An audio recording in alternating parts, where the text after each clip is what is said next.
Merry Christmas to everyone. Hope you're having a wonderful time with your friends and family. How was the day for you, Skull, yesterday? The O'Keefe squad is tight. There's only 4 of us. My other son lives in Queenstown, New Zealand, and he married a German. Don't talk about the war. But she's a lovely girl. But they have Christmas on Christmas Eve. Right. The exchange of gifts. And my grandchildren asked me, Grandpa, has Santa been? Well, he's still swimming across the Tasman. So it was interesting. I couldn't answer that question at the time. And you get on well with the in-laws, which is fantastic, Kerry. I do indeed. Absolutely. To the keeper, how was your Christmas, Vaughany? Just in case they're watching in New Zealand. I was at the zoo. The zoo? You're at Taronga Zoo, yeah? Taronga Zoo, yeah. I had a nice... there you go. They were my mates on Christmas morning. I didn't know you can stay there, yeah? Stayed in the zoo, yeah. There you go. That's outside my bedroom. The koalas woke me up on Christmas morning. Oh. Then was a couple of kangaroos jumping around outside as well. Yeah, wonderful. Well, that's fantastic. Yeah. And unfortunately, you had a rather large touring party, but one of them got a little bit close at the elephant enclosure, which was disappointing. But everybody was okay. Everybody was okay. You had a backyard hit as well yesterday, which is a real Australian tradition. You can't do that in the UK in the middle of winter. You can do it here in Australia. I must thank Warwick Adlam and look at that. the family that's been looking after Archie. So that was the backyard, and I have to report that we got the win. England got their first win of the trip. In the backyard, we won by, I think we chased down 66, 9 wickets down. There was a little bit of controversy towards the end. The Aussies were cheating, but we managed to get the job done. Merry Christmas to everyone. Macca's Trivia, which we'll answer later in the show. Who were the batters in the great man Vaughany's 94-95 Ashes hat-trick, magnificently called by Tony Gregg? We'll get to that later on. A lot to discuss, including next, what has happened to spinners. Australia are 4 for 72 after being sent in. You are watching The Big Break with Kerry O'Keefe and Michael Vaughan on your home of cricket, Vaughany. It's Foxy cricket. It is. How the next generation of Australian players going to learn how to play baseball if you're going to say they're out if they hit a 6? OK. Ben Stokes' Headingley miracle is the greatest modern Ashes innings. I'll go further than Ashes. I'd say it's the greatest modern innings. It's the best innings I've seen in the 21st century. Name me a better one. I can't. So you're agreeing with me? I agree with you. Yeah. Mate, I'll go that far. Yeah. Mate. The best innings that's ever been? Let's go with it. Cheers. Don't forget Jack Leach's one not out. With his spectacles on, just one off the If hip. I had another one, I'd put that there too. Yeah. What an innings. Oof. 6 is always out in the backyard. 6 and out. Good name for a band, that. Are they still going, that band? Somehow. Are they? Can't bowl and you can't throw. 6 is always out in the backyard. If the bowler's going to bowl a load of tripe that can be whacked over the fence, should be 6, and you carry on batting. But it ruins the game. You're not allowed to be out first ball, but you're out if you hit a good shot. Yeah. I mean, stupid rules. Mate, No. where I grew up, it ended the game because the next door neighbours had the biggest dog I've ever seen. It had a set of chompers on it that did not look good inside my leg, so you just didn't go and get it. No, you should just carry on. Carry on. 6 That's and the way out. to play the baseball way, get at them. How the next generation of Australian players going to learn how to play baseball if you're going to say they're out if they hit a 6? And where did you think we care about playing baseball? We've been doing it for years already. It's changed cricket forever. You believe that?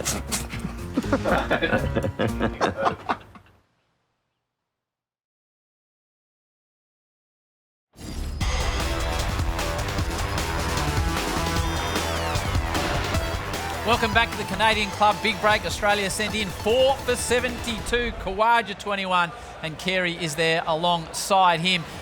Article in the paper today: Australia have not selected a specialist spinner. Cricket misses Warne, but spin misses him more than ever.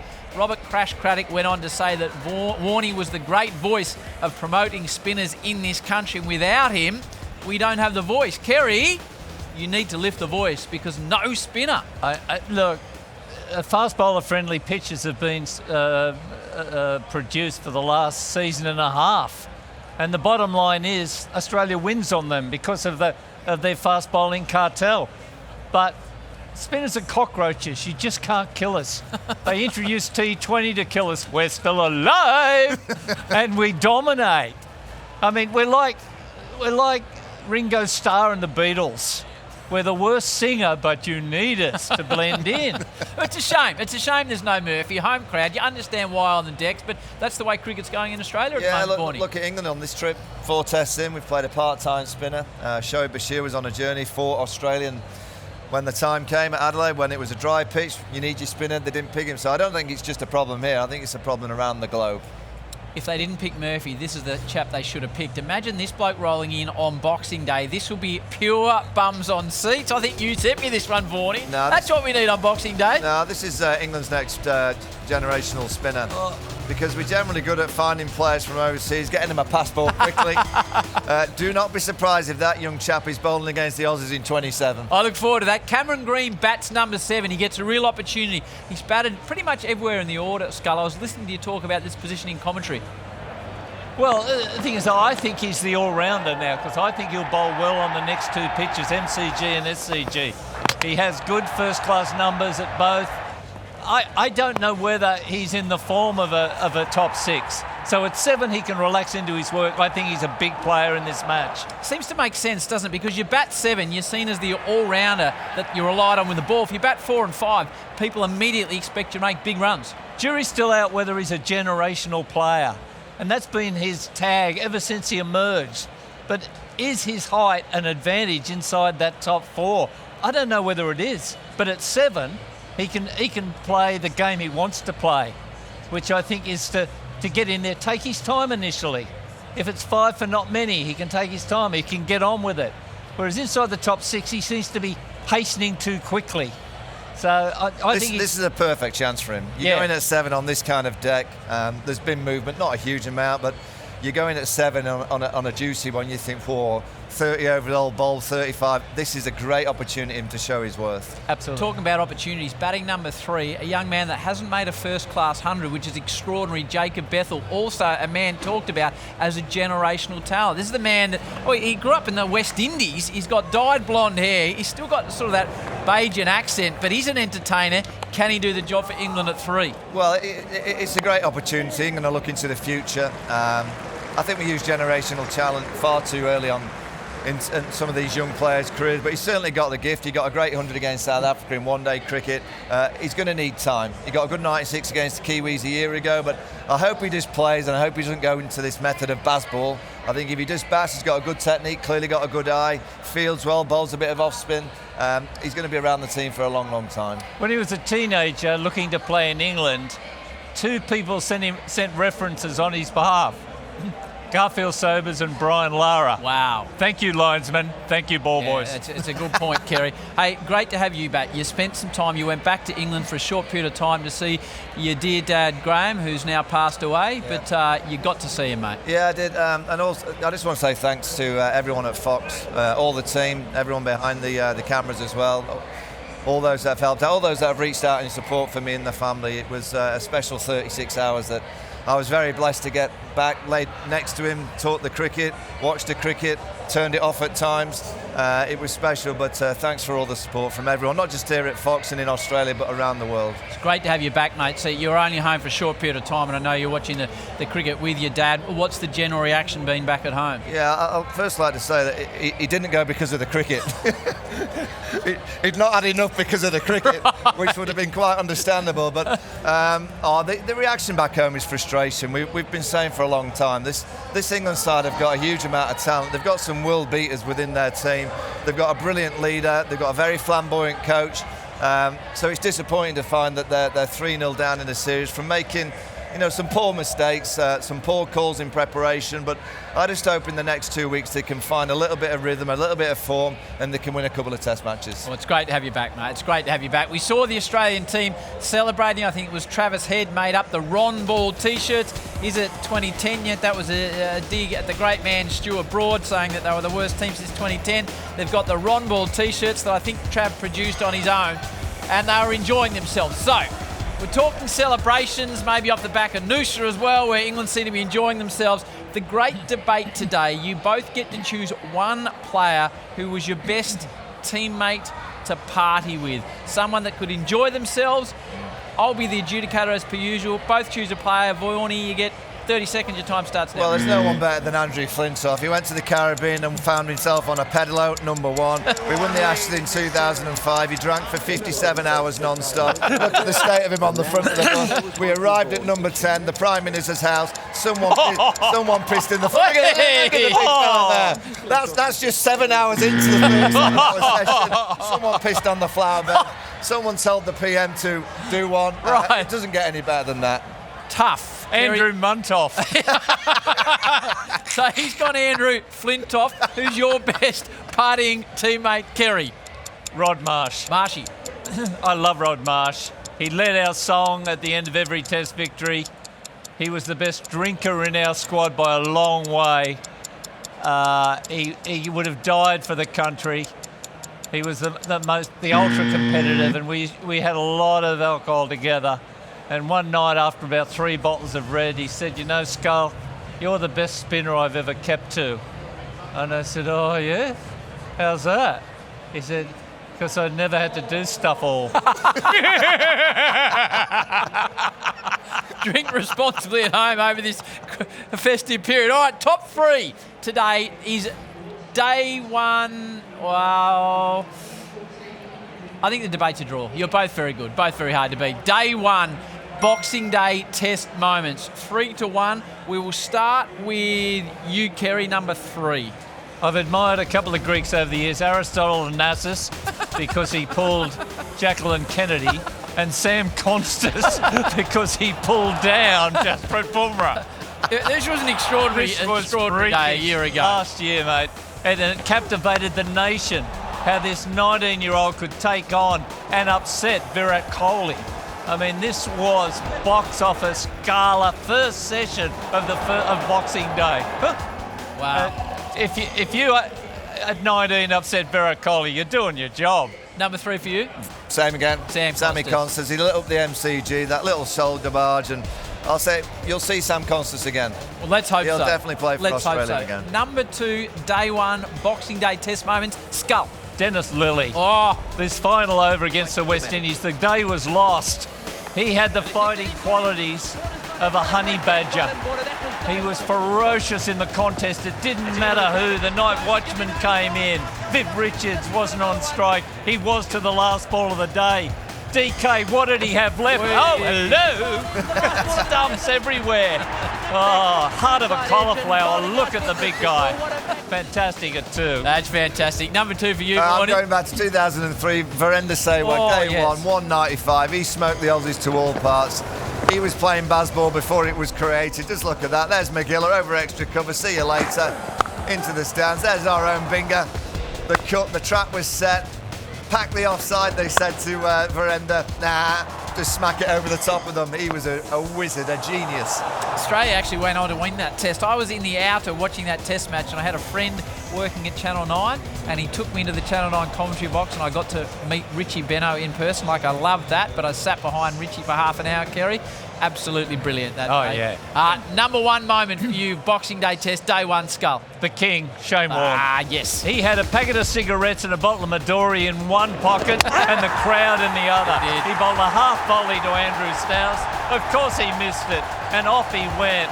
70,000 people, 700 wickets. Sir Lawrence Olivier, the bigger the stage, the bigger the performance. Long live the king. Yeah, my word. And get your heart checked if you hear the Shane Warne Foundation doing amazing things, the whole legacy crew, which we'll talk about throughout the test match. But get your heart checked at the MCG, and we'll put up throughout the test match where else you can get that done. Number 1 moment for you, Boxing Day? It was close. I was going to go 10 and 11 when the sprinkler, the celebration. not the England obviously sprinkler. winning here with Graham, Swan and co. But I'm going back to 86, 87. Gladstone Small, he came in right at the final hour, and Gladstone got 5 for 48. Look at that, Dooney. See you later. Beefy, nice grab at second slip. Wonderful bowler, great character, Gladstone Small. And when you think about the Noosa trip, which was only 4 days, England prepared for this test match a 7-week Noosa trip. So that's the way that they went about the business. They were sponsored by Bollinger. Alan Lamb was on the tour. His personal sponsor was a French liqueur. And they were sponsored by Merrill's Wine. So that's the way to prepare to play in Australia. There you go, maybe England need to go harder. Now, last year on the big break, we like to break stories, and we like to jump on promising young athletes. Last year, there was a 14-year-old by the name of Vaibhav Srinivasi who got picked up in the IPL auction. This is what we had to say about him. 13-year-old that is nominated for the IPL auction. He is our new man on the big break. We're going to follow this man's career. It wouldn't be a surprise to me that we see him in an Indian jersey by the time he's about 15. 13 years of age playing like that. Yeah, extraordinary. So, that was last year when he was 13. He's now 14. He's since made an IPL 100. Last night, 190 in the Indian domestic 50-over competition, which Kohli was playing in Sehwag as well. He's got older now. I think he's nearly 15, Skull, but this has been our man. From day one, we're on him. The race is on. Will he play for India before he shaves?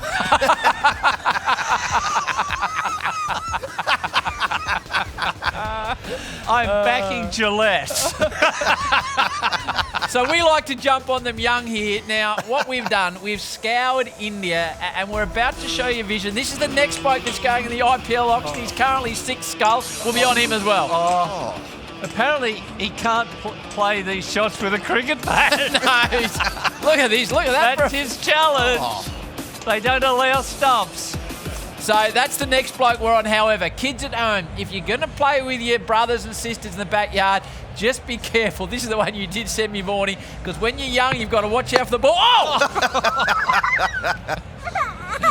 Oh! Let's see that one more. Oh, he was okay. No children were harmed in the filming. Batted with a stump and taking it off. Let's take a break. Australia are 4 for 72. Plenty to come on the big break, thanks to Canadian Club.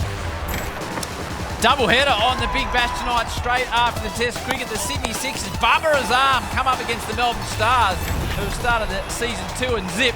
But wait, there's more. Don't be going to bed, because then the title holders, the Hurricanes, travel over to the west to take on the red hot Scorchers. So a lot to look forward to tonight in the Big Bash. Welcome back to the big break, thanks to Canadian Club. Michael Vaughan and Kerry O'Keefe are with me. As we're in Victoria, and I don't offer opinions in this business because you are the experts, but I'm going to give you 2 names who in the next 5 years I think are going to make a lot of runs for our country. We've seen them both in the Big Bash. The left-handed Kellaway, just saw his cover drive, first ball the other night, Kerry. Mike Hussey was beside me. He was talking about this. I think this is, if we actually see, that's about his 3rd ball. He's got that high front elbow. This is our next opening batsman, Skull, for mine. I think in 2 years' time, the opening combo will be Kellaway and Constas. Wow. This guy is outstanding through the offside. Anything too straight goes through leg side. He is a talent, Campbell Kellaway.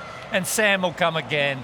So he's my number 1, because we haven't had much luck with Victorian batsmen in recent times. No. My number 2, Ollie Peake. You saw this man live in Geelong. He's our number 3. This is our man coming into bat number 3. Yeah, and you look at the player. He looks like he's got the gift to play the game. But we had him on the mic as well. A very mature young player with the way that he speaks about the game. No question. Australia have found a couple of players. I'll throw in Cooper Connolly as well. Yes. Cooper Connolly's going to be playing for Australia, the likes of Pete, Kellaway. But I'll tell you one player that I think is going to be outstanding for Australia in the middle of the order in white ball cricket, and you've seen it in the Big Bash in the last 2-3 games, Matthew Renshaw. He is an outstanding middle order player now. So you're putting him in the T20 World Cups without team? any question. Right. I think he's a wonderful... He's found a method in the middle against spin against quicks and finding boundaries and making it look very, very easy. I agree with that. Ollie Peake is an attacker. I'm very interested in his development. Is he a test player? Because I've seen him in the Sheffield Shield nick off, miss balls that are straight on his stumps when he defends. When he attacks, he's got the quickest hands. But should your game as a test player be built around your defence? Ollie Peake's challenge. He'll be right. Macca's Ashes trivia. The batters for Shane Warne's Ashes hat-trick. Phil DeFreitas, Darren Goff, and then, of course, Devon Malcolm were the 3. All sorts of crowd here watching the big break. We just saw these blokes in the ad break proudly wearing their T-shirts. That's some pretty direct feedback, Vaughany. We need to get to a break, but I think they'll sell a lot of those T-shirts today at the MCG. Only in Australia can you get away with that. Live cricket next. You're watching the big break on your home of cricket, Vaughany. Oh, it's Foxy Cricket.